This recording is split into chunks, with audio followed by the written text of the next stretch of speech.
So when we're looking at saturated fats, I think that we do need some in our diet. There's no doubt about that.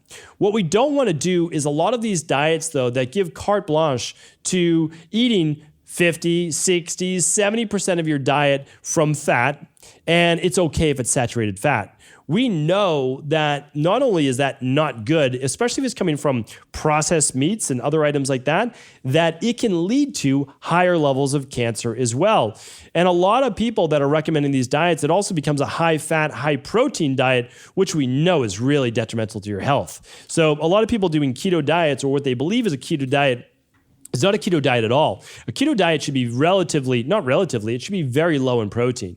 It's very low in carbs, yes, but it's very low in protein. So if you're following a keto diet and it's high protein and high fat, I'm telling you right now, I mean, again, I have no dog in the race at all, but it is extremely detrimental to your health.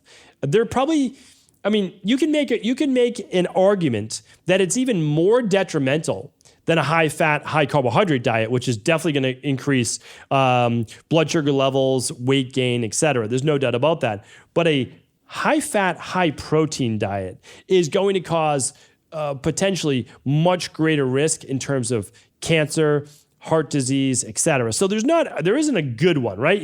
You can't combine high fat with any of the other macros and have it be healthy, which is why if you're following a keto, what you call a keto-based diet, it better be low in protein and it better be low in carbs, because if not, it's extremely detrimental.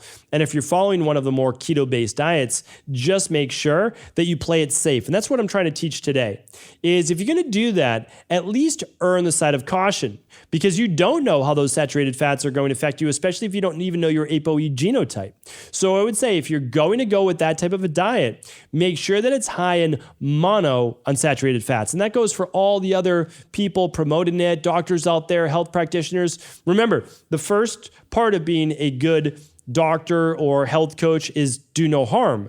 And so if you recommend, and you're recommending the keto-based diet for some particular reason, then just make sure you're saying the fats that people should be getting from their diet should predominantly be plant-based. They really should. And that if you want to recommend some saturated fat, well, certainly a more beneficial type looks to be coconut oil for sure. But again, let's look at, though, nuts and seeds and avocados and olive oil as great forms of monounsaturated fats. So again, the jury's still out there in terms of saturated fats, cholesterol, and heart disease, that's for sure. But saturated fat at higher levels still is implicated in the research with causing a progression of inflammation, autoimmune issues, allergies, cancer, atherosclerosis, hypertension, and heart hypertrophy, as well as other metabolic and degenerative-based diseases.